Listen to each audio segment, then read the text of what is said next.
Hello everyone welcome back to Ajith movie motives YouTube channel. నేను ఈ వీడియోలో లేటెస్ట్గా మలయాళంలో రిలీజ్ అయిన ఐడెంటిటీ అనే మూవీని ఎక్స్ప్లెయిన్ చేయబోతున్నాను. అండ్ ఈ మూవీలో త్రిష గారు కూడా one of the lead role గా నటించారు. మూవీ అయితే చాలా అంటే చాలా థ్రిల్లింగ్ గాను బుర్రపాటు చేసే మూవీస్ అంటారు కదా, నాకు సేమ్ ఈ మూవీ కూడా అలాగే అనిపించింది, మంచి మంచి ట్విస్టులతో. అండ్ ఇంకో విషయం ఏంటంటే మీకు అందరికీ తెలిసిందే, మన వీడియోస్ చేసి చాలా రోజులైంది. చాలా మంది ప్రీవియస్ వీడియోస్ లో కమెంట్స్ లో అడుగుతున్నారు ఎందుకని బ్రదర్ వీడియో చేయట్లేదని. అండ్ ఇంకో విషయం ఏంటంటే మెయిల్స్ కూడా చేస్తున్నారు. నాకైతే ఏం కాలేదు, నేను బానే ఉన్నాను. మీ అభిమానానికి చాలా థ్యాంక్స్ అండి. సో ఇంకా ఎప్పుడు ఇలా డిలే చేయను, ప్రతిరోజు కాకపోయినా డే బై డే వీడియో చేయడానికి ప్రయత్నిస్తాను. విధి ఆడిన వింత నాటకం డిమాండ్ చేయకపోతే ప్రతిరోజు చేయడానికి ప్రయత్నిస్తానండి. సర్లే వచ్చిందే లేటు, ఇంకా ఈ సోదంతా మీకు ఎందుకులేండి. ఇంకా ఏ మాత్రం లేట్ చేయకుండా నేనైతే మూవీలోకి వెళ్ళిపోతాను. ఎప్పట్లాగానే చిన్న లైక్ అండ్ స్మైల్ తో వీడియోని స్టార్ట్ చేసేయండి. Thank you.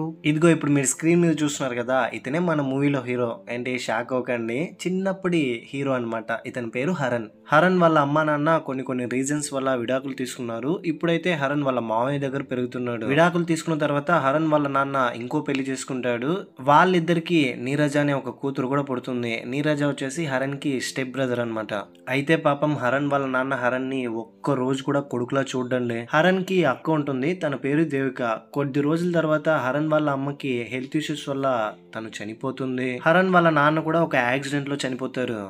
ఇది హరణ్ గురించి. కట్ చేస్తే ఇప్పుడు మీరు స్క్రీన్ మీద చూస్తున్నారు కదా, వీళ్ళందరూ ఫ్రెండ్స్ అనమాట. షాపింగ్ మాల్ లో ట్రయల్ రూమ్ లో డ్రెస్ ట్రయల్ చేస్తుంటే స్మిత అనే ఒక అమ్మాయికి మాత్రం పైన గోడ మీద ఫోన్ కెమెరా కనిపిస్తుంది. ఇదేంటని చూస్తే ఎవరో ఆ ఫోన్ కెమెరా ఆన్ చేసి లోపల డ్రెస్ ట్రయల్ చేయడానికి వస్తున్న అమ్మాయిలందరినీ వీడియో తీస్తున్నాడు. వెంటనే స్మిత కంగారు పడి తన ఫ్రెండ్స్ దగ్గరికి వెళ్ళి, ఒసే ఇక్కడ చూడండి, లోపల మనం డ్రెస్ చేంజ్ చేసుకున్నది ఎవరో కెమెరాతో వీడియో షూట్ చేశారు, పోలీసులకు చెప్పాలని డిస్కస్ చేస్తుంటే అక్కడున్న స్టాఫ్ మెంబర్స్ అందరూ ఇది గమనించి వీళ్ళ దగ్గరకు వచ్చి జరిగిందంతా తెలుసుకుని, అమ్మా ఇది ఎలా జరిగిందో మేము కనిపెడతాము, మీరు పోలీసుల వరకు వెళ్ళకండి అని చెప్తూ ఉంటే అక్కడున్న అమ్మాయిలు అక్కడున్న ఒక పర్సన్ ని అనుమానిస్తారు, ఇతను చాలా సేపటి నుంచి మా చుట్టూనే తిరుగుతున్నాడని. వెంటనే అక్కడున్న వాళ్ళు అతన్ని పట్టుకోవడానికి ప్రయత్నిస్తే పారిపోయి ఒక అతని దగ్గరికి వెళ్ళి ఒక పెన్ డ్రైవ్ ఇస్తాడనమాట. షూట్ చేసిందంతా అందులో పొందుపరిచి అమర్ అనే ఒక వ్యక్తికి. ఈ అమర్ అనే అతను చేసే పని ఏంటంటే తీసుకున్న ఫుటేజ్ ని అందులో ఉన్న అమ్మాయిలని ఐడెంటిఫై చేసి వాళ్ళకి ఫోన్ చేసి బ్లాక్ మెయిల్ చేసి డబ్బులు అడగడం అనమాట. ఇందుకు గాను కోడింగ్ తెలిసినటువంటి నకుల్ అనే ఒక వ్యక్తిని కూడా ఇందులో ఇన్వాల్వ్ చేసి మరి ఏదో విధంగా బ్లాక్ మెయిల్ చేసి అతనితో కూడా పని చేయించుకునేవాడు అనమాట. ఈవినింగ్ అవ్వగానే స్మిత అని అలాగే తన ఫ్రెండ్స్ అందరూ కలిసి పోలీస్ స్టేషన్ కి వెళ్ళి ఈ విషయాన్ని ఇన్ఫార్మ్ చేస్తారు. ఈ విధంగా షాపింగ్ మాల్ లో ట్రయల్ రూమ్ లో కెమెరా ఆన్ అయి ఉంది, అక్కడున్న అతను మా వీడియోస్ ని తీసి ఫుటేజ్ తీసుకొని పారిపోయాడు, వెంటనే అతన్ని పట్టుకోండి, మాకు చాలా భయంగా ఉందని చెప్పి స్మిత మాత్రం భయపడుతూనే ఉంటుందండి. స్టేషన్ బయట స్మిత ఒంటరిగా ఉంటే అక్కడికి అమర్ కార్ లో వెళ్ళి తీసిన క్లిప్ని చూపించి, అంటే ఇప్పుడు వెళ్ళి కనుక నువ్వు పోలీసులు చెప్పావంటే ఇప్పుడు తీసిన ఫుటేజ్ ని మొత్తం వెబ్సైట్ లో అప్లోడ్ చేస్తాను అని బ్లాక్ మెయిల్ చేస్తాడు. ఒక 3 lakhs నాకు ఇవ్వు, వీడియోని డిలీట్ చేస్తాను అని చెప్పి. పాపం మన స్మిత ఇంకా వేరే దారి లేక ఏటీఎం దగ్గరికి వెళ్ళి కొంత మనీ ఇస్తుంది అనమాట. ఇదిగో అమ్మాయి, పూర్తిగా డబ్బులు ఇచ్చేంత వరకు నేను వీడియో డిలీట్ చేయని గుర్తు పెట్టుకొని బెదిరించి అక్కడి నుంచి వెళ్ళిపోతాడు. వెళ్ళిపోతూ ఇంకొకరికి ఫోన్ చేస్తాడనమాట. ఇలాగే అతను తీసిన వీడియోలో ఉన్న అమ్మాయికి డబ్బులు ఇవ్వమని. అయితే సడన్ గా ఒక రోజు అమర్ ని ఒక పాడుబడ్డ బంగ్లా లాంటి ఇల్లు స్క్రీన్ మీద చూసేయండి, ఈ ఇంట్లో పెట్రోల్ పోసి అమర్ ని కాల్చి చంపి వెళ్ళిపోతాడు. ఇప్పుడే ఐడెంటిటీ అనే మూవీ టైటిల్ కార్డ్ పడుతుంది. చంపిందేమో తమిళనాడు బార్డర్ లో, అమర్ ఏమో కేరళకు చెందిన ఒక వ్యక్తి. అటు కేరళ పోలీసులు ఇటు తమిళనాడు పోలీసులు ఇరువైపులా ఇన్వెస్టిగేషన్ చేయడం స్టార్ట్ చేస్తారు, కిల్లర్ ఎవరని చెప్పి. అదే సమయంలో కర్ణాటక పోలీస్ అయినటువంటి అలెన్ జాకబ్ అనే ఒక అతను కేరళలో కొచ్చిలోని డివైఎస్పీ అయినటువంటి దినేష్ దగ్గరకు వచ్చి, సార్ అమ్మని చంపిన వ్యక్తి ఎవరో నాకు తెలుసు, నా దగ్గర ఒక ఐ విట్నెస్ ఉన్నారు, తను చంపిన వ్యక్తిని చూసిందంట అని త్రిష అలియాస్ అలీషా గురించి చెప్తాడు. అండ్ అంతేకాకుండా అలీషాకి రీసెంట్ గానే యాక్సిడెంట్ అయింది, ఆ యాక్సిడెంట్ వల్ల అలీషా మెమరీ లాస్ అయింది, తను ఇప్పుడు నా కస్టడీలో ఉండాలి, సో మేమిద్దరం ఉండడానికి ఒక ప్లేస్ ఏర్పాటు చేయండి అని అంటే డివైఎస్పీ తెలిసిన వాళ్ళు ఉన్న ఒక అపార్ట్మెంట్ లోకి పంపిస్తారనమాట. అక్కడున్న వాళ్ళందరికీ ఆలన్ ఏం చెప్తాడంటే అలీషాని తన సిస్టర్ గా చెప్పి వాళ్ళతో పరిచయాలు పెంచుకుంటాడు. అక్కడ ఉన్నది మూవీలో మన హీరో అయినటువంటి హరణ్ అండ్ వాళ్ళ చెల్లి దేవిక అండ్ నీరజ వాళ్ళ మావయ్య. వీళ్ళు నలుగురు కలిసి అపార్ట్మెంట్ లో ఉంటారు. వాళ్ళకి అలెన్ ఆలినాని చెల్లిగానే పరిచయం చేస్తాడు. ఒక తల్లికి పుట్టకపోయినా నీరజ, హరణ్, దేవిక వీళ్ళందరూ చాలా అంటే చాలా ప్రేమగా ఉండేవాళ్ళు. వీళ్ళ ప్రేమను చూసి వాళ్ళ మావయ్య అసూయ పడేవాడు.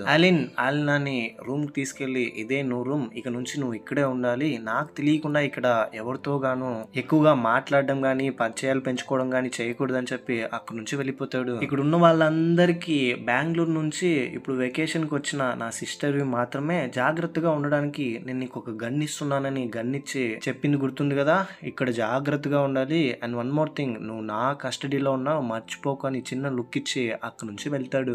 సరిగ్గా అప్పుడే ఆయన తన మొహాన్ని అద్దంలో చూసుకున్నప్పుడు ఏదో తెలియని డిఫరెన్స్ తనకు కనిపిస్తుంది. వాళ్ళు ఉంటున్న అపార్ట్మెంట్ కింద బైక్ మిస్ అయిందని చెప్పి బైక్ తీసుకెళ్లిన దొంగ ఎలా ఉంటాడని ఆ అపార్ట్మెంట్ లో ఉన్న ఒక చిన్న పిల్లాడు చూసుంటాడు. అతనిచే స్కెచ్ ఆర్టిస్ట్ ని పిలిపించి సిస్టమ్ ద్వారా స్కెచ్ వేస్తూ ఉంటే ఇదంతా చూస్తున్న హరణ్ అతను వేస్తున్నది రాంగ్ స్కెచ్, అతను ఒకటి చెప్తుంటే అతను ఒక స్కెచ్ వేస్తున్నాడు.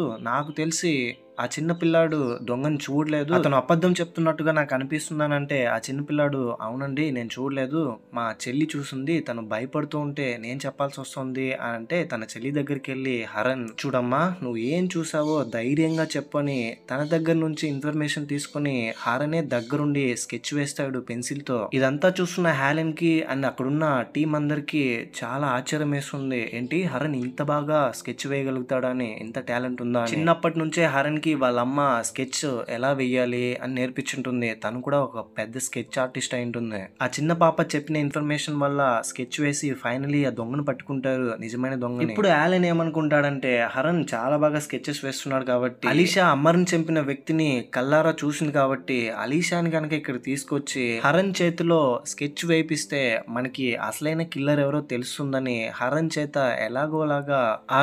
ఎలాగోలాగా తన చేత స్కెచ్ వేసేలాగా కన్విన్స్ చేసి ఒప్పించి అలీషాని అక్కడ తీసుకొచ్చి స్కెచ్ వేయమంటాడు. అయితే అలీషా తన గడ్డం ఇలా ఉంది, తన ముక్కు ఇలా ఉంది, తన కన్ను ఇలా ఉందని చాలా కాన్ఫిడెంట్ గా చెప్తున్నా కూడా అలీషా చెప్తోంది రాంగ్ అయి ఉంటుంది అన్న పర్స్పెక్టివ్ లో స్కెచ్ వేస్తాడు. ఫైనల్ గా స్కెచ్ మొత్తం కంప్లీట్ అయిపోయిన తర్వాత తను రాంగ్ గా చెప్తోంది, తన బ్రెయిన్ తన్ని మోసం చేస్తోంది, నేను ఖచ్చితంగా చెప్తున్నాను తను తప్పు చెప్తోంది అని ఆలెన్ తో హరణ్ అంటే నువ్వెందుకని అలా అంటున్నావు, తన మెమరీస్ సరిగ్గా లేవని అంత కాన్ఫిడెంట్ గా ఎలా చెప్తున్నావు అని అంటే హరణ్ అంతవరకు గీసిన బొమ్మను చూపిస్తాడు. అది చూడంగానే అలెన్ షాక్ అవుతాడు, ఎందుకంటే ఆ బొమ్మ ఎవరిదో కాదు హరణ్దే. చూడ అలెన్, నేనే గనక కిల్లర్ అయితే చూసినప్పుడే చెప్పేసేది కదా, ఇలా ఎందుకు చేస్తుంది, తనకి మెమరీ సరిగ్గా గుర్తులేదు అని ఆ బొమ్మను చూపిస్తాడు.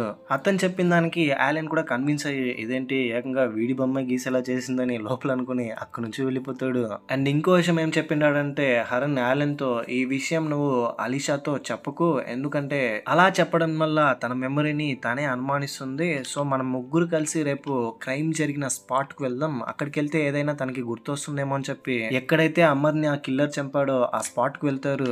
అమర్ అండ్ అలాగే అలీషా, ఆలెన్ వీళ్ళు ముగ్గురు కలిసి అక్కడికి వెళ్ళిన తర్వాత హరణ్ అలీషాతో ఇప్పుడు గుర్తు తెచ్చుకో, ఆ రోజు నువ్వు అసలు ఏం చూసావు, చూసిన ఫేస్ మాత్రమే నీ బ్రెయిన్ లోకి ఇప్పుడు రావాలి, ఐ మీన్ ఇప్పుడు నీ కంటి ముందు ఆ క్రైమ్ జరిగినట్టు ఊహించుకో అని చెప్పడంతో అలీషా కళ్ళు మూసుకొని మొత్తం గుర్తు తెచ్చుకొని మళ్ళీ చెప్తుంది తన గడ్డం ఇలా ఉంది, ముక్కు, ఐస్, తన నెత్తి, ఇదంతా. ఇక్కడ రివీల్ అయ్యే ట్విస్ట్ ఏంటంటే అమర్ని చంపింది ఎవరో కాదు హరణ్నే అమర్ని పెట్రోల్ పోసి చంపేసి ఉంటాడు. ఇదంతా విజువల్ గా మనకు చూపిస్తారు. అదంతా ఇప్పుడు గుర్తు తెచ్చుకొని అలీషా చెప్పిన దాని ప్రకారం స్కెచ్ వేయకుండా వేరొక రూపంలో స్కెచ్ వేసి నేరుగా అలెన్ దగ్గరికి వెళ్ళి చూపిస్తే ఏంటిది అలీషా చెప్పింది ముక్కు కొంచెం పెద్దగా ఉంటుందని కదా, నువ్వేంటి చిన్నగా వేసావంటే తను అలాగే చెప్పింది, ఇదే పర్ఫెక్ట్ స్కెచ్, ఇప్పుడు దీన్ని నువ్వు అలీషాకి మాత్రం చూపించకు ఎందుకంటే తను కన్ఫ్యూజ్ అయ్యే ఛాన్సెస్ ఉంది అని చెప్తాడు. దాంతో అలెన్ హరణ్ తో దీన్ని ఇప్పుడు నేను అలీషాకి చూపించి తీరాలి, ఈ కేసు నేను ఎంత వీలైతే అంత త్వరగా క్లోజ్ చేయాలని అలీషా దగ్గరికి వెళ్ళి ఆ స్కెచ్ ని చూపిస్తే ఇతనే అని చెప్పేస్తుంది. హరణ్ కి అసలు ఏం అర్థం కాదు, ఎందుకని నేనే కిల్లర్ అని అలెన్ తో చెప్పట్లేదు, ఎందుకని దాస్తోంది, లేకపోతే నిజంగానే నన్ను మర్చిపోయిందా, మర్చిపోయింటే నా స్కెచ్ వచ్చేటట్టు ఎలా నా ఫీచర్స్ అంతా చెప్తోందని వెంటనే కన్ఫర్మ్ చేసుకోవాలని హరణ్ పైన అలీషా ఉన్న రూమ్ లోకి పిల్లి ద్వారా ఒక డ్రైవ్ పంపించి అక్కడున్న సిగ్నల్స్ అన్నిటిని కట్ చేసేలా చేస్తాడు. అలీషాతో మాట్లాడి ఇందుకు రీజన్ కనుక్కోవాలని డోర్ దగ్గరికి వెళ్ళి డోర్ ని అడ్వాన్స్ టెక్నాలజీ ద్వారా ఓపెన్ చేయడానికి ప్రయత్నిస్తుంటే ఇది చూసి అలీషా భయపడిపోయి యాలెన్ ఫోన్ చేద్దామని ఫోన్ తీస్తే ఫోన్ లో సిగ్నల్స్ ఉండవు. డోర్ దగ్గర నిలబడి ఉంటే హరన్ దగ్గరికి హరన్ వాళ్ళ మావయ్య వచ్చి ఏంటి బాబు ఇక్కడున్నావు అంటే అది ఏదో శబ్దం వచ్చింది అందుకే చూడడానికి వచ్చాను అని చెప్తుంటే అక్కడికి యాలెన్ కూడా వచ్చేస్తాడు. ఏంటని మీరు ఇక్కడున్నారా అంటే అది కింద నేనుంటే పైన నుంచి ఏదో పెద్దగా సౌండ్ వచ్చింది, డోర్ ని ఎవరో బద్దలు కొడుతున్నట్టు, సో అందుకనే ఇక్కడికి వచ్చానని వాళ్ళతో చెప్పి అక్కడ నుంచి వెళ్ళిపోతాడు. సడన్ గా డోర్ ఓపెన్ చేసేసరికి మన అలీషాకి ఏం చేయాలో అర్థం కాకుండా యాలెన్ ఇచ్చిన గన్ తీసుకుని ట్రిగర్ పెడుతుంది. ట్రిగర్ చేసి గన్ చూపించేసరికి యాలెన్ తో పాటు అక్కడున్న హరన్ కి వాళ్ళ మావయ్యకి ఏం చేయాలో అర్థం కాదు. హరన్ వాళ్ళ మావయ్య వచ్చింది మేమే కదా, మేమెవరో మీకు తెలుసు కదా, అయినా కూడా ఎందుకని మీరు భయపడుతున్నారు, సంథింగ్ ఈజ్ రాంగ్, మీరు వచ్చినప్పటి నుంచి చూస్తున్నాను, మనిషిని చూసిన 10 seconds తర్వాత మీరు గుర్తుపడుతున్నారు, మీకు ఏదో ప్రాబ్లం ఉన్నట్టుగా ఉందని ఒకసారి మీ బ్రెయిన్ ని చెక్ చేయాలని హరన్ వాళ్ళ మావయ్య అలీషా బ్రెయిన్ ని టెస్ట్ చేస్తే వీళ్ళకి భయంకరమైన నిజాలు తెలుస్తాయి. అదేంటంటే ఫేస్ బ్లైండ్నెస్ ప్రాబ్లం వచ్చింది. అలీషాకి ఎవ్వరి ఫేస్ చూసినా ఒకేలా కనిపిస్తుంది. తను మనుషుల్ని గుర్తుపట్టాలంటే ఒకటి వాళ్ళు వేసుకున్న బట్టల ద్వారా గుర్తుపట్టాలి, లేదా ఆ మనిషి ఉన్న ఎత్తు, వాకింగ్ స్టైల్, వాళ్ళ యాటిట్యూడ్ చూసి మాత్రమే గుర్తుపట్టగలదు. అండ్ వన్ మోర్ థింగ్ ఏంటంటే ఈ ప్రాబ్లం ఉందని తనకే తెలీదు పాపం అని చెప్తాడు. ఇప్పుడు మనకి అలీషా గురించి చూపిస్తారు. అలీషా ఎవరంటే ఒక న్యూస్ ఛానల్లో రిపోర్టర్, చాలా సిన్సియర్ గా ఉంటుంది తను చేసే పనికి. అలీషా దగ్గరికి రోహిణి అనే ఒక అమ్మాయి వచ్చి నన్ను ఒకటి దారుణంగా రేప్ చేశాడు, ఎలాగైనా వాడి గురించి నువ్వు అందరికీ తెలిసేలా చేయాలి, నీ న్యూస్ ఛానల్లో అతని గురించి చెప్పాలని ఏడుస్తూ ఎమోషనల్ అవుతే అలీషా బాధపడి వెంటనే న్యాయం చేస్తాను, చేసిన వాడిని నేనే దగ్గరుండి అందరికీ తెలిసేలా చేస్తానని వాళ్ళ న్యూస్ ఛానల్ మేనేజర్ దగ్గరికి వెళ్ళి విషయం చెప్తే, చూడమ్మా అలీషా, ఇప్పుడు మన దగ్గర ఉన్న ఆధారాల ప్రకారం మనం ఎలాంటి న్యూస్ ని కవర్ చేయలేం, నీ దగ్గర ఏదైనా సోర్స్ ఉంటే వాటిని మన స్టూడియోలోకి తీసుకురా, ఆ తర్వాత దీని గురించి డిస్కస్ చేస్తాం అనగానే అలీషా నకుల్ అనే ఒక పర్సన్ దగ్గరికి వెళ్ళి, చూడు నకుల్, నేషనల్ న్యూస్ లో వచ్చి అందరి ముందు నీ ఫేస్ రివీల్ చేసి జరిగిందంతా చెప్పగలవా అంటే నకుల్ భయపడి వాడు నన్ను కూడా బ్లాక్ మెయిల్ చేస్తున్నాడు, కోడింగ్ వస్తుందన్న ఒకే ఒక రీజన్ వల్ల నన్ను ఇన్ని రోజులుగా నా చేత ఇష్టం లేని పని చేస్తున్నాడు, ఒక్కొక్కసారి క్రైమ్ అంతా నేనే దగ్గరుండి చేయిస్తున్నానా అని నా మీద నాకే అసహ్యం వేస్తుంది, నేను ఈ టైంలో వచ్చి నేను బయట చెప్పలేను, నాకు ఫ్యామిలీ ఉంది, నీకు అంతలా ఏదైనా సోర్స్ కావాలంటే అమర్ కాల్ రికార్డ్ ని ఒకటి వినిపిస్తున్నాను, ఇదిగో విను అని చెప్పి అమర్ ఒకరితో ఫోన్ కాల్ మాట్లాడుతుండడం అలీషా వింటుంది. అందులో అమర్ ఏమంటూ ఉంటాడంటే 25 లక్షలు గనక నాకు ఇచ్చేస్తే నీ చెల్లి వీడియో బయటికి రాకుండా నేను చూసుకుంటాను అని ఉంటుంది. ఆ కాల్ రికార్డ్ విన్న తర్వాత అలీషా తన డెసిషన్ ని చేంజ్ చేసుకుంటుంది. ఈ విషయం మనం న్యూస్ లో పబ్లిష్ చేయడం కంటే వెంటనే పోలీసులకు ఇన్ఫార్మ్ చేయాలి, ఇది చిన్న విషయం కాదని నకుల్ దగ్గర నుంచి ఆ కాల్ రికార్డ్ ని తీసుకుని నేరుగా యాలెన్ దగ్గరికి వెళ్తుంది. యాలెన్ ఆ రికార్డ్ విన్న తర్వాత, సరే ఓకే, దీన్ని నేను హ్యాండిల్ చేస్తాను, మీరు ఒక రిటర్న్ కంప్లైంట్ నాకు రాసి ఇవ్వండి, అంతవరకు నా నంబర్ మీ దగ్గర ఉంచండి, ఎప్పుడైనా నాతో మాట్లాడాలంటే మాట్లాడండి అని కార్డ్ ఇచ్చి అలీషాని అక్కడ నుంచి పంపించేస్తాడు స్టేషన్ నుంచి. ఇంటికి వెళ్ళంగానే అలీషా వాళ్ళ మేనేజర్ అలీషాకు ఫోన్ చేసి, చెప్పిందంతా విన్న తర్వాత నేను కూడా మానవత్వంతో ఆలోచిస్తే ఇది రైట్ అనిపించింది, మనం వెంటనే ఈ విషయాన్ని పబ్లిష్ చేద్దాం, ఈ న్యూస్ ని, ఈ కిల్లర్ గురించి ప్రపంచానికి తెలిసేలా చేద్దాం అనగానే అలీషా చాలా హ్యాపీగా ఫీల్ అవుతుంది. అండ్ ఇంకో విషయం ఏంటంటే అలీషాకి ఒక ఫోన్ కాల్ వస్తుంది. ఫోన్ కాల్ రాగానే వెంటనే తన వైట్ షర్ట్ అండ్ జీన్ వేసుకుని అక్కడ నుంచి స్కూటీ తీసుకొని బయలుదేరుతుంది. అక్కడి నుంచి అలెన్ కలవడానికి వెళ్తూ ఉంటే ప్లేస్ లో అమర్ సిగరెట్ తాగుతూ ఎవరో ఒక అన్నోన్ పర్సన్ తో మాట్లాడుతూ ఉంటాడు. ఇదంతా అలీషా చూసి ఫోన్ లో వీడియో తీస్తుంది. తీసిన వెంటనే అలెన్ కి సెండ్ చేయడానికి ప్రయత్నిస్తే సెండ్ అవ్వట్లేదు, ఎందుకంటే అక్కడ నెట్వర్క్ లేదు. అండ్ సడన్ గా కొంతసేపటికి అక్కడికి ఎవరో ఒక అన్నోన్ పర్సన్ వచ్చి అమర్ని బాగా కొట్టి పెట్రోల్ పోసి కాల్ చేసి మొత్తం చుట్టుపక్కల మొత్తం కాల్ చేసి వెళ్ళిపోతాడు. అక్కడే అలీషా ఆ నిప్పుల్లో చిక్కుకొని తప్పించుకోవడానికి ప్రయత్నిస్తూ కింద పడిపోతుంది. కింద పడినా కూడా పైకి లేచి తన బైక్ దగ్గరికి వెళ్ళి భయపడుతూ ఇదంతా చేస్తున్న వ్యక్తిని మళ్ళీ చూస్తుంది. ఆ తర్వాత అలీషా భయంతో అక్కడ నుంచి రోడ్ లో వెళ్తూ ఉంటే సడన్ గా ఒక లారీ వచ్చి ఢీ కొట్టడంతో యాక్సిడెంట్ అవుతుంది. యాక్సిడెంట్ అయిన తర్వాత చుట్టుపక్కల ఉన్న వాళ్ళు హాస్పిటల్ తీసుకెళ్తే తన జోబ్ లో అలెన్ ఫోన్ నెంబర్ ఉండడం చూసి అలెన్ కి ఇన్ఫార్మ్ చేస్తే అలెన్ అలీషా దగ్గరకు వచ్చింటాడు. కట్ చేస్తే ఇప్పుడు జరిగిందంతా అలీషా వీళ్ళందరితో చెప్తుంది. యాక్సిడెంట్ కి ముందు జరిగిందంతా నాకు గుర్తుంది, ఆ తర్వాత నేను ఫేస్ ని సరిగ్గా ఎవరిది ఐడెంటిఫై చేయలేకపోతున్నాను అని చెప్తుంది. హరణ్ వాళ్ళ మావయ్య ఫేస్ లందరికీ ఒకేలాగానే ఉంటుంది, కానీ అందులో ఒక్కొక్క పార్ట్ ఒక్కొక్కరికి డిఫరెంట్ గా ఉంటుంది. వాటిని నువ్వు గుర్తు పెట్టుకోవాలి, వాటి ద్వారా మనుషులు నువ్వు గుర్తించగలగాలి అని చెప్తాడు. ఇదంతా విన్న తర్వాత అలెన్ కొద్దిగా ఆలోచించడం స్టార్ట్ చేస్తాడు. అప్పుడే అతనికి తెలిసి వచ్చే నిజం ఏంటంటే హరణే కిల్లర్ అని. ఎందుకంటే ఫస్ట్ టైం బొమ్మ గీసినప్పుడు హరణ్ ఫోటో వచ్చేలాగానే ఇన్ఫర్మేషన్ ఇచ్చింది. యాక్సిడెంట్ కి ముందు ఏం జరిగిందని క్లియర్ కట్ గా అలీషాకి గుర్తుంది. సో ఖచ్చితంగా ఈ మర్డర్ హరణే చేశాడని ఇంతకు ముందు వేరొక స్కెచ్ గీసి ఇచ్చింటాడు కదా అలెన్ చేతికి, అదంతా ఫేక్ అని హరణ్ గురించి ఇన్ఫర్మేషన్ తెలుసుకోవడం కోసం అతనికి తెలిసిన అతని పై ఉన్న సుప్రియ అనే ఒక ఆమెకి ఫోన్ చేసి హరణ్ అసలు ఏం చేసేవాడు, 6 months వరకు అతని యాక్టివిటీస్ ఏంటి మొత్తం డీటెయిల్స్ పంపించమంటాడు. ఆ తర్వాత హరణ్ ముందు అసలు నువ్వు ఈ హత్య ఎందుకు చేసావు, చేసి ఎందుకు దాస్తున్నావు, రీజన్ ఏంటి అని అడుగుతూ ఉంటే అప్పుడే డివైఎస్పి దినేష్ ఫోన్ చేస్తాడు. అతనితో సార్ కిల్లర్ ఎవరో తెలిసిపోయింది, మీరు అనుకున్నట్టు కిల్లర్ ఎవరో కాదు హరణ్ అని చెప్పగానే హరణ్ తో పాటు వాళ్ళ డిపార్ట్మెంట్ లో ఉన్న వాళ్ళందరూ షాక్ అవుతారు. వెంటనే వచ్చి హరణ్ ని అరెస్ట్ చేయండి, మిగతా డీటెయిల్స్ అంతా నేను చెప్తాను అని అలెన్ చెప్పడంతో డివైఎస్పి దినేష్ అండ్ వాళ్ళ టీం మెంబర్స్ అందరూ అరెస్ట్ చేయడానికి వస్తారు హరణ్ ని. ఇలా ఇంకొద్ది సమయంలో హరణ్ ని అరెస్ట్ చేస్తున్నారు అనే సమయంలో హరణ్ ఇంతకు ముందు ఒక స్కెచ్ గీసి ఇచ్చింటాడు కదా, అతనే డైరెక్ట్ గా వచ్చి అతని పేరు అమీర్ అలీ, నేను సరెండర్ అయిపోతున్నాను, ఈ హత్య నేనే చేశానని ఒప్పుకుంటున్నాను అని చెప్పడంతో హరణ్ మీకు స్కెచ్ లో ఉన్నవాడు దొరికేశాడు కదా, సో కిల్లర్ దొరికాడు, నేను ఇంకా వెళ్ళొచ్చా అని అక్కడి నుంచి వచ్చేస్తాడు.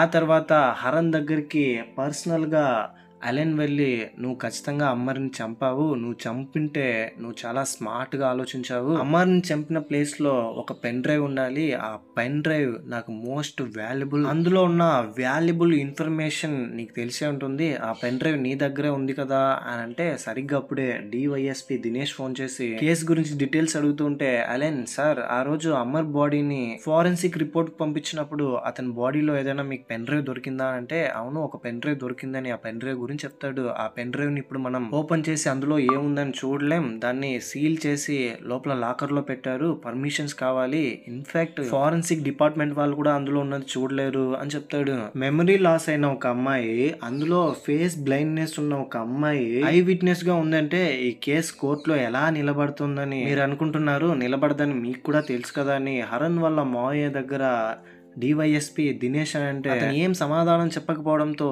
ఈ కేసులో ఖచ్చితంగా మీ అల్లుడి ఇన్వాల్వ్మెంట్ ఉంది, లేకపోతే ఎవరో ఒక సంబంధం లేని ఫేస్ బ్లైండ్నెస్ ఉన్న ఒక పర్సన్ వచ్చి ఈ కేసులో ఐ విట్నెస్ గా ఉండడం ఏంటి అని అతనితో అంటాడు. అండ్ ఇంకోవైపు అలెన్ ఏమో అమ్మర్ని చంపడానికి రీజన్ ఏంటి అని ఆలోచిస్తూ ఉంటే మనకు కొన్ని సీన్స్ ని చూపిస్తారు. ఆ సీన్స్ లో ఏముంటుందంటే హరణ్ వాళ్ళ చెల్లి నీరజాని అమర్ దారుణంగా రేప్ చేశాడని, అందుకు గాను హరణ్ కోపంతో రగిలిపోతూ ఉండేవాడని, ఆ సమయంలో తన అక్క దేవిక అతన్ని కామ్ చేసిందని, అందుకనే రేప్ చేసిన వాడిని ఏం చేయకుండా వదిలేశాడని కొన్ని సీన్స్ చూపిస్తారు. ఆ తర్వాత హరణ్ అలాగే వాళ్ళ మావయ్య నేరుగా అలీషా దగ్గరికి వెళ్ళి జరిగిందంతా చెప్పేశారు. యాక్చువల్ గా ఏం జరిగిందంటే హరణ్ తన చెల్లి నీరజకు అలా జరిగినందుకు బాధపడుతూ కోప్పడుతూ ఉన్న సమయంలో అతనే అలా ఉంటే తన చెల్లి ఇంకా ఏమైపోతుందో అని నీరజ దగ్గరికి వెళ్ళి తనని మోటివేట్ చేసి మళ్ళీ నార్మల్ సిచ్యువేషన్ లోకి తీసుకొస్తాడు. మొత్తం అంతా మర్చిపోయి హ్యాపీగా ఉండే సమయంలో బెంగళూరులో వీళ్ళ నైబర్ అన్సర్ అనే ఒక అతను తన చెల్లిని రేప్ చేసి వీడియో తీసి బ్లాక్ మెయిల్ చేస్తున్నారని, 25 లక్షలు డబ్బులు ఇస్తే గానీ వీడియో డిలీట్ చేయమని అంటున్నారని అతని గురించి డీటెయిల్స్ చెప్తాడు. హరణ్ పోనీలే మన చెల్లికి మాత్రమే జరిగిందని వదిలేద్దామని ఫిక్స్ అయిపోయి హ్యాపీగా బ్రతికేస్తుంటే సడన్ గా ఇప్పుడు ఇంకొకరికి ఇలా జరిగిందని తెలియడంతో హరణ్ కోపంతో రగిలిపోయి వెంటనే అమర్ని చంపేయాలని ఫిక్స్ అయ్యి అమర్ ఉన్న ప్లేస్ తెలుసుకుని అతన్ని ఫాలో అయ్యి ఫైనల్ గా అమర్ని పెట్రోల్ పోసి చంపేసి వచ్చేస్తుంటాడు. చంపుతున్న సమయంలోనే అక్కడున్న అలీషా ఇదంతా చూసి భయపడి బయటకు వచ్చేసి ఉంటుంది తప్పించుకుని అక్కడి నుంచి. ఇదంతా అలీషాకి చెప్పగానే అలీషా కూడా అంతవరకు వెతుకుతున్నది అమర్ కోసమే అని అర్థమయ్యి హ్యాపీగా ఫీల్ అవుతుంది చేసిన హత్య గురించి తెలుసుకుని. పోలీసుల దగ్గర వచ్చి సరెండర్ అయిపోయి ఉంటారు కదా అమీర్ అలీ. అతను ఎవరంటే రేప్ కి గురైన ఒక అమ్మాయి తండ్రి. ఆ తర్వాత సడన్ గా ఆలెన్ మిస్ అయిపోతాడు.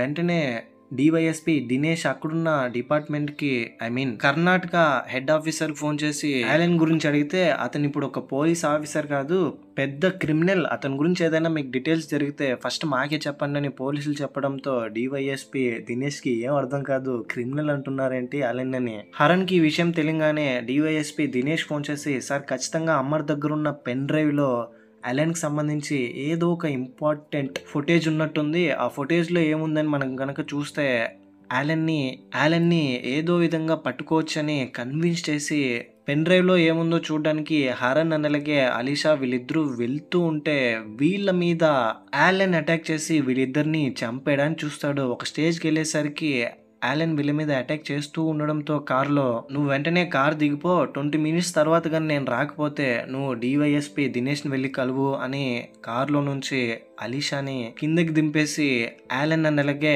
హరణ్ వీళ్ళిద్దరూ ఒకరినొకరు చంపుకోవడానికి ప్రయత్నిస్తారు. ఇక్కడ ఒక పెద్ద కార్ చేస్ సీక్వెన్స్ నడుస్తుంది. కొంతసేపటికి హరణ్ దగ్గర నుంచి అలీషాకి ఫోన్ రావడంతో హరణ్ ని వెతుక్కుంటూ అలీషా వెళ్తుంది. అక్కడికి వెళ్ళంగానే అక్కడున్నది హరణ్ బట్టల్లో ఉన్న ఆలెన్ చూసి హరణ్ అనుకుంటుంది. ఫేస్ సరిగా కనిపించకుండా కేవలం హరణ్ వేసుకున్న బట్టలను చూసి మాత్రమే హరణ్ అని గుర్తుపడుతుంది. కానీ ఇప్పుడు తన ముందున్నదేమో హరణ్ అని తనని నమ్మించి నేరుగా డివైఎస్పీ దినేష్ దగ్గరికి వెళ్తాడు. అక్కడికి వెళ్ళంగానే దినేష్ ని షూట్ చేసి చంపేస్తాడు ఆలెన్. ఇదంతా చూసి అలీషా ఏమనుకుంటుందంటే హరణే డివైఎస్పీ దినేష్ ని చంపేశాడేమో, ఇతను కూడా పెద్ద క్రిమినల్ ఏమో అని అనుకుంటుంది. ఆ తర్వాత అక్కడికి హరణ్ వాళ్ళ మావయ్య నకుల్ వీళ్ళందరూ వస్తే హరణ్ మీరు అనుకున్నట్టు మంచివాడు కాదు, అతను కూడా క్రిమినలే, డివైఎస్పీ దినేష్ ని అతనే షూట్ చేసి చంపేశాడు అంటే ఏం మాట్లాడుతున్నావమ్మా, నిన్ను అలెన్ మోసం చేశాడు బట్టలు వేసుకొని హరణ్ది, నిన్ను ఐ విట్నెస్ గా మార్చాలని చూశాడు.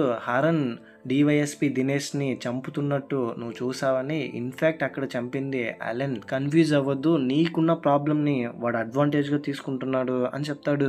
అప్పుడే హరణ్ అలెన్ గురించి ఇంకా కొన్ని నిజాలు చెప్తాడు. అదేంటంటే అలెన్ వచ్చేసి డిపార్ట్మెంట్ లో కొన్ని కేసుల్లో ఐ విట్నెస్ గా ఉన్న వారి రహస్యాలను అలెన్ నే దగ్గరుండి చూసుకునేవాడు. అదే టైంలోనే అలెన్ రహస్యంగా డబ్బుల కోసం వాటిని అమ్మడం స్టార్ట్ చేస్తాడు. ఇలాగే చాలా కేసుల్లో చాలా ఐడెంటిటీస్ ని అలెన్ అమ్మేశాడు. ఈ ఐడెంటిటీ బిజినెస్ లో సుప్రియ అనే మేజర్ కాంటాక్ట్స్ అన్ని చూస్తూ ఉంటుంది. వాళ్ళకు వచ్చిన కేసుల్లో చిత్రమ్మన్ కేసు ఒకటి. చిత్రమ్మన్ భర్త దేవరాజ్ ని చిన్నప్ప అనే ఒక రౌడీ చంపేశాడు. ఆ తర్వాత చిన్నప్పకి అగైనెస్ట్ గా చిత్రమ్మన్ అనే లేడీనే ఐ విట్నెస్ గా ఉంది. ఆ తర్వాత అలెన్ ని కూడా ఇంకొక డిపార్ట్మెంట్ కి చేంజ్ చేశారు.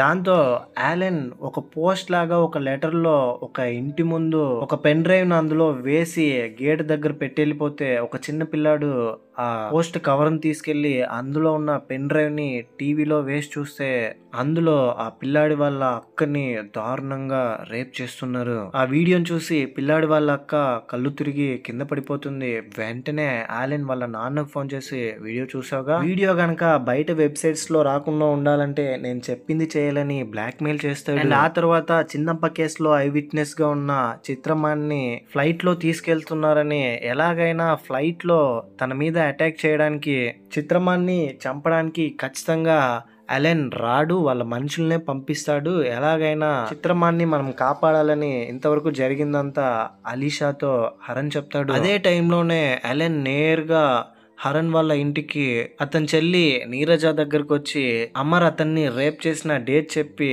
నేను కేవలం సాకినాన్ని మాత్రమే రేప్ చేయమని చెప్పాను, నిన్ను కూడా వాడు ఎత్తుకెళ్ళిపోయాడు, నేను మాత్రం ఏం చేయను, నేను ఇక్కడ నుంచి తప్పించుకోవాలని ఆ వీడియోని చూపించి బెదిరిస్తాడు. లేదంటే ఈ వీడియోని మొత్తం వెబ్సైట్స్ లోనూ అప్లోడ్ చేస్తానని. అప్పుడే అలెన్ తో నీరజ ఏం చెప్తుందంటే, మా అన్న అసలు ఎవరో నీకు తెలుసారా అని హరణ్ ఒరిజినల్ ఐడెంటిటీని రివీల్ చేస్తుంది. సుప్రియ కూడా ఫోన్ చేసి, హరణ్ నువ్వు అనుకున్నట్టు ఒక కామన్ మ్యాన్ కాదు, అతను ఒక స్కై మార్షల్, ఫ్లైట్స్ ఒకవేళ హైజాక్ అయితే అక్కడున్న ప్యాసింజర్స్ భద్రత కోసం ఒక స్కై మార్షల్ ఉంటారు. హరన్ కూడా స్కై మార్షల్స్ లో ఒకడు.